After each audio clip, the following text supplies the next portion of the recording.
Today we are finally going to revive my first project car, my right-hand drive Integra. I stopped driving this car in the spring because the clutch started going out and basically I had a rev match to get into any gear. And doing that for a long amount of time can cause the transmission to fail, so I didn't want to do that. So instead, I decided to drive my KA24DE swapped 300ZX. We found all these parts in the junkyard and ended up putting it all together and it worked flawlessly. This car has been my daily all summer long and it feels great. I even converted the front suspension to utilize S13 suspension, and that's why we call it the 240ZX. I haven't seen this car in months. Oh, doors are frozen. You don't want to pull very hard on Integra door handles because they will snap off. Ask me how I know.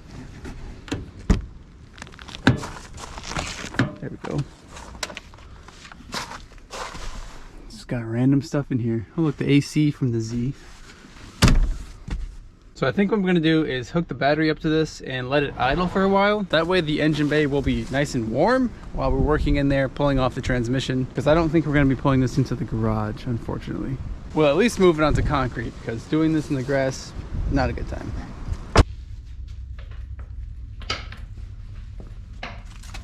So it seems as though we are going to try and do this clutch job in the garage. Oh, yeah. So we need to find a home for all of these goodies.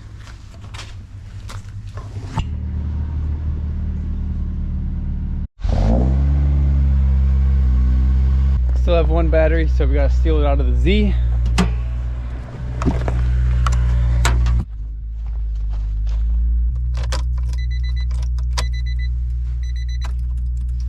Ooh.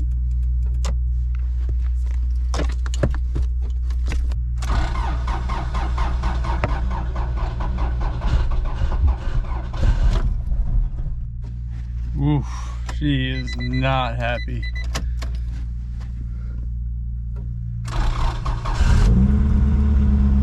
Exhaust leak. Dang it.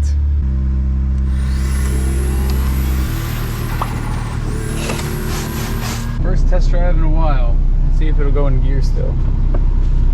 Oh, it does. Huh. It's fogging up a lot.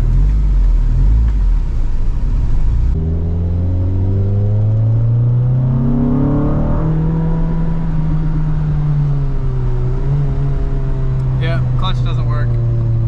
Stuck in gear.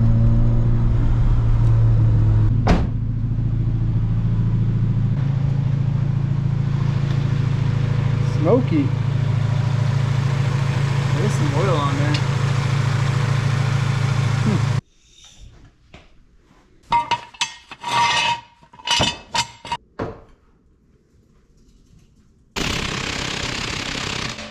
Dang, those are stuck on there.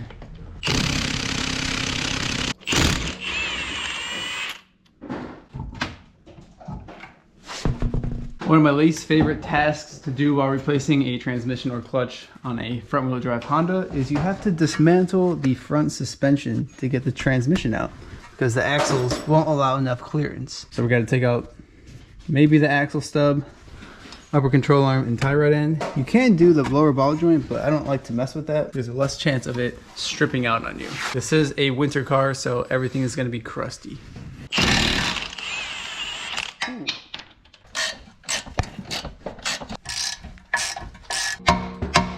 Now that we are under the car, there are a few things we need to do.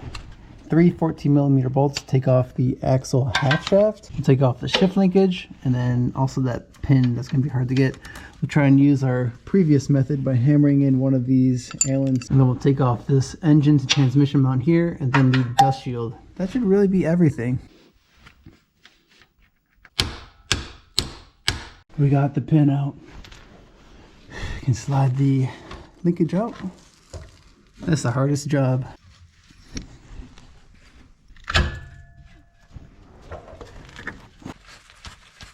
Now we can drain the fluid since all the nuts and bolts are done with under the car. And we can start pulling the axles since we have the clearance to do so. Curious to see how this transmission fluid looks. I know I replaced it probably like 4 or 5 years ago. Oh! Just totaled my gloves. We just dropped a clump of grease dirt.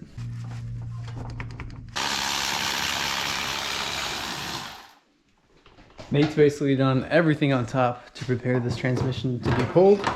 All we're taking out now is the remaining belt housing bolts, and then we'll get the transmission mount off after that.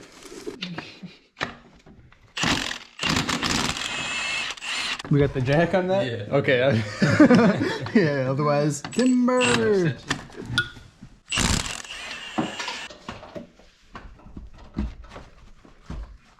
There's always one bolt that holds this up. Luckily we found it. It's one of the inspection plate bolts. We are ready to go down. Actually, I need to pry the top some more. Not enough gap.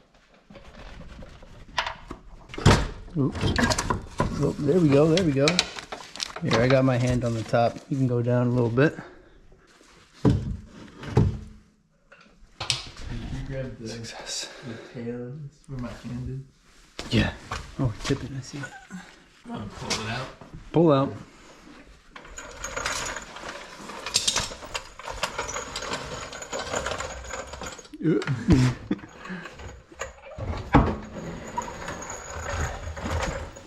It's a male.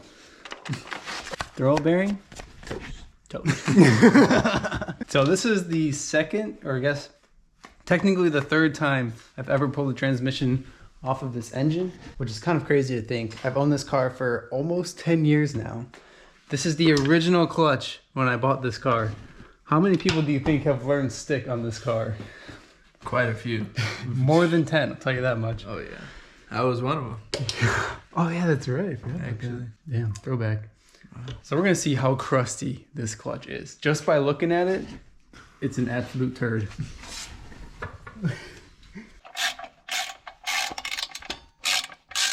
All right, moment of truth. Let's pull off this pressure plate. See what we're looking like. Okay, flywheel does not look that bad actually. Shocking. Clutch disc. Oh man, we got our money's worth out of that. I've never seen it worn down so smooth. What? What? Broken. Dude. Okay, that explains why it wasn't engaging all the way. You can see the spring was grinding. What? I've never seen that happen. That is crazy. Yeah, and it's cracked here too. Pressure plate doesn't even look bad either. Oh, you can see the ridge where the spring was grinding. So the clutch probably would have been fine, even though it's completely worn down to nothing, if the spring didn't fall out, because it was preventing the teeth from releasing the pressure. That's why it would only work sometimes. Interesting. I've never seen that failure before. Have you seen that before? Not in cars.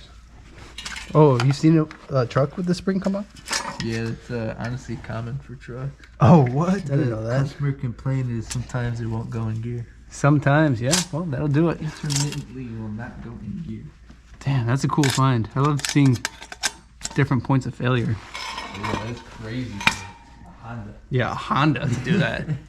A whole 140 horsepower on a good day. When I did Kyle's clutch, his rivets, like when he would be in first and take off, it'd be like, "Ee!" And that was the rivet. What? So his were sanded like down pretty much. Jeez, we got our 10 years out of it. Let's see how the pilot, dude, the pilot feels good too. That's shocking. This is probably all OEM factory. I got it off of a guy that used it for work, daily commute. Everything was done at the dealership. Old guy, wild. How old is this car? It's a 94. Is it 30? Almost 30 years old. 29. Now, technically, I would still consider this flywheel good. I don't see any hot spots on it, and honestly, the pilot bearing is still good. But we're this deep. We're gonna replace it. I have the parts to replace it. It'd be dumb not to replace it. I just think it's crazy that after 10 years, I've never been this deep into the drivetrain on this car. My first car. Finally doing a clutch on it. And this is the original transmission that came with the car as well. So the transmission, the engine, and the chassis are all matching VIN numbers. But I pulled this transmission out when I was in school because I wanted to rebuild it. It had a slight grind going into third gear. So I put in a different transmission for the time being, which also happened to have third gear grind, which I thought was kind of funny. and I replaced all the synchros and all the bearings.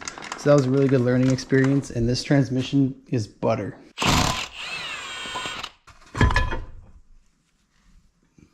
Clean this up while we're down here. I completely messed up here. Forgot to order a rear main seal, but luckily this one's not showing any signs of leakage. This drivetrain has well over 200K on it, so I really should have replaced it, but that's right. All right, let's see what parts we have here. That's the exity box, but I also decided to get a different clutch material this time. So we have the ACT clutch, Honda fluid, OEM Honda throwout bearing, OEM Honda pilot bushing, and this is the no spring clutch disc. Probably not going to use this exity throwout. This clutch disc we put on the Sedan when we put a new engine in it. Install tool, exity pressure plate. There's one more hidden down here. That's the flywheel. Clean before installation. Yes, they ship them in grease so they don't rust. Now everyone knows about the bread trick for getting out old pilot bushings, but for the Integra at least, the pilot bushing gets pressed into the backside of the flywheel. Pretty interesting. And it's actually a bearing, it's not a bushing. It fits in this little groove, and you hammer it in with a socket that fits on the outer race. Notice how the ding got louder? That's how you know you have bottomed it out. It doesn't sit all the way flush, so no need to try and force it. It won't go. Compare that one to the OEM that we just took off. Use some brake clean to get the grease off. Next, we'll slide on our clutch disc. Now these are directional, so they should only go on one way. And luckily this one tells us transmission side. Put our clutch tool in. Let that sit there, grab the pressure plate, and then these fit into the notches. Sometimes it only fits one way as well, so you might have to rotate it around. Now when you're putting on your pressure plate, you want to make sure you're tightening all your bolts down evenly, not just cranking one down all the way, because that could warp your pressure plate. Another thing you want to do is make sure you can pull out your alignment tool freely and install it freely, because if that binds, when you're installing the transmission, it's going to be a pain. You might have to loosen up your pressure plate and realign your clutch disc. Pressure plate's good to go. Let's install our new throwout bearing. Quick parts comparison. These look the same. Took off the fork too so we can clean it out and re-grease our grease points. Same with the pivot ball. That's all gunked up. Put some high temp grease. Luckily the ACT clutch kit came with some grease. You also put a little bit on the splines, nothing too crazy. Rub that around evenly. And then also on the surface where the throwout bearing will be. Probably also grease up these points too. This is where the throwout bearing actually sits on the fork. Now to reinstall the fork, you basically just throw it in this way. Well, you gotta look at how the spring looks. See how there's a wide opening here? You basically slide that up into this notched pivot ball. And it won't fit in this way. So you have to go this way and then slide it. There you go. And to install a throwout bearing, can't forget the plug. Finally got it butted together with the engine. Now it's just a matter of putting everything back together.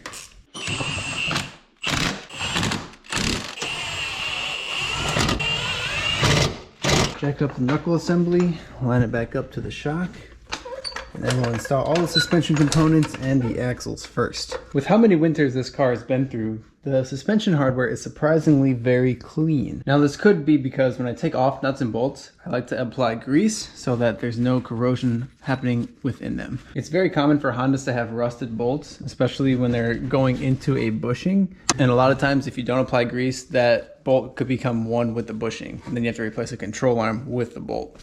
Not a fun time.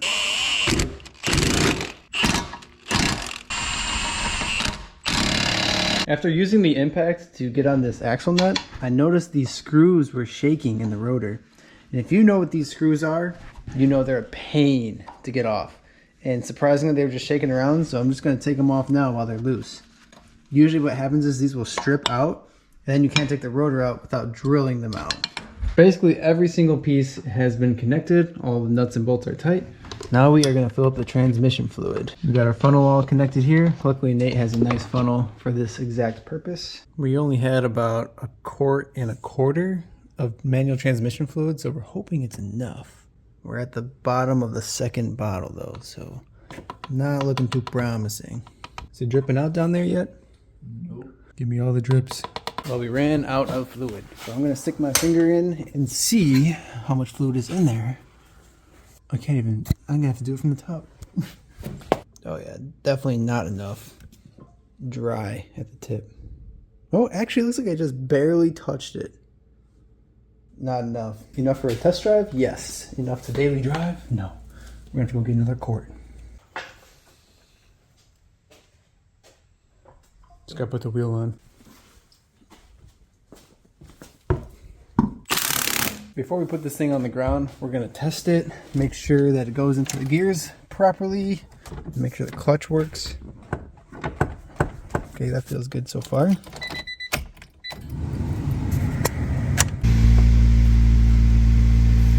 First. All right. Reverse. Sounds like it. All right, before we die of carbon monoxide. All right, all clear. Oh.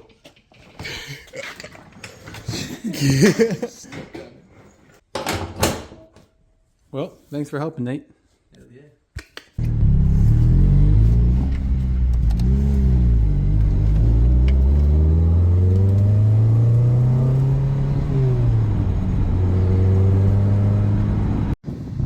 So happy this car is back.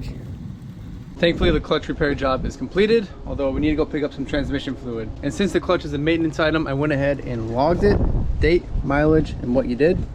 Always good to keep track of things like that. And my Integra sedan is now back in my possession. So let's do some maintenance to this thing and do a thorough visual inspection. It's been a while. Hey, look at you rolling around in style. I finally washed it. You look so clean. Dude, I didn't wash it since I went to Tennessee. I forgot to do the jams. Damn. But yeah, here's your trans fluid, dog. Thanks, brother. Let's get this Honda back on the road. Yes, sir. Another Honda in commission. How's your toe? I forgot about that. Oh, it's getting better. Yeah, I'm walking a lot better now, so I'm all right. Just kind of sucks to wear shoes.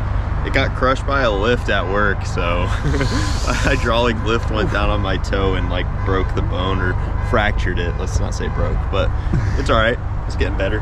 Cool, man. Yeah, man. Nice to see you, dude. You too, brother. We're just posted up in the middle of the street. We got the good stuff.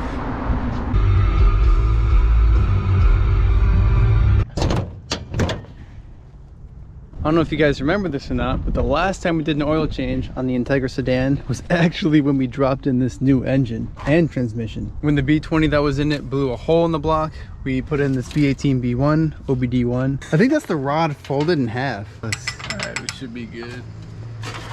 And it's been a few months, so with this being the first oil change, we will see the condition of the oil. Hopefully there's no glitter in it. I will say I am noticing an oil leak right here. I was gonna assume valve cover gasket, but it is actually coming from this plug. These are always known to leak. I don't know what it is about these engines, but they always leak from here. At least the non-GSRs, because if it has VTEC, the VTEC solenoid would be right there. While we have the car jacked up, always do a shake test. Make sure the suspension's tight. So far, so good. All right. Sweet. Ooh. Definitely have some oil leakage going on down here. While it may seem alarming that there's oil all over the underside of this car, I'm actually not too concerned because that will prevent it from rusting any further. It does suck having to drive these cars throughout the winter, but It is what it is. Until I can move to a warmer climate, you just gotta deal with it. Man, these oil filters always leave such a mess. Oh, great. Just drips on everything down here. Now, the parts guy at Honda was pretty helpful. He gave me this oil filter that was manufactured in Japan. Apparently there's a difference between USDM manufactured and Japanese manufactured. They even have different part numbers, but they both fit the same engine. So I'm gonna put you guys on, if you guys still use the B series, he said this is a better filter to use. Quick comparison between the two. It honestly looks like the Honda filter is a smaller diameter than the mobile one. It's what's inside that counts though. Oil filter is done. Let's drain the oil and see what it looks like. It's dark. I don't see anything shiny though, so that's good. It's also nice to see oil actually draining out of this thing. The B20, every time it was time for an oil change, there was like a quart or less left over. That thing burns so much oil. Try and wipe up as much oil on the exhaust as I can. Don't want that smoking around. Put about 4 quarts in her.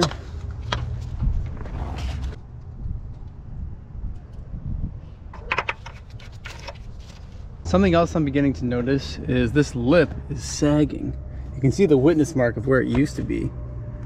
I think we need to apply some more hardware. Got some washers and bolts here. Oh yeah, look at that, it's missing.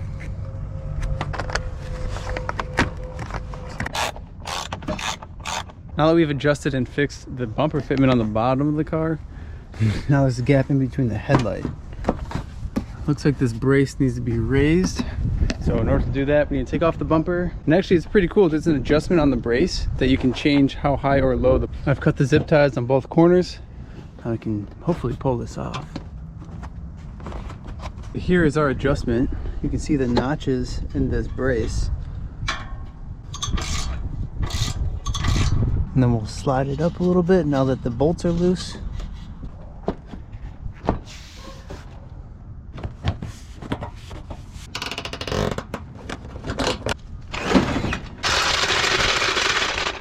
I guess the fitment is at least a little better. Don't forget to log your maintenance, date, mileage, what you did.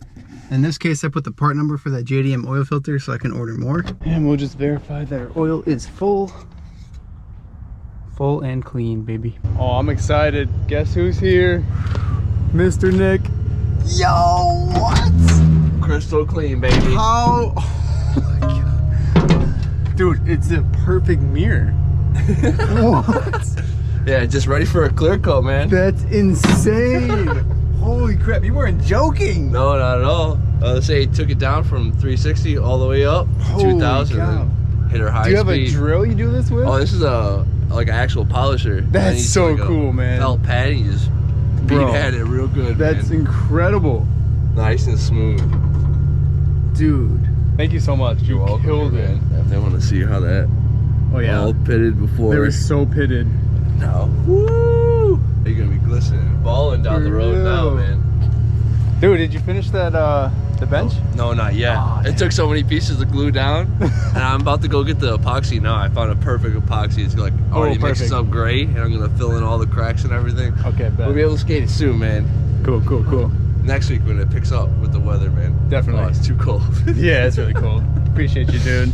You're welcome, man. Let me send you some funds. Okay, we put them in the sun. These things are sparkling. Gorgeous, aren't they? Dude. Oh yeah. Chrome 5 spokes is the best. Quick side note for you guys. We have still not received the quarter panel for the Gloria. It was actually supposed to get here yesterday. I'll attach the right-hand drive build video below if you guys want to check it out. And can you guys believe it's been about 10 years since we lost Paul Walker? What a legend. Rest in peace. And that's going to end today's video. Thank you guys so much for sticking around. Don't forget to drop a like if you haven't already. Subscribe to see more. And happy December. We're fully in winter now. Peace.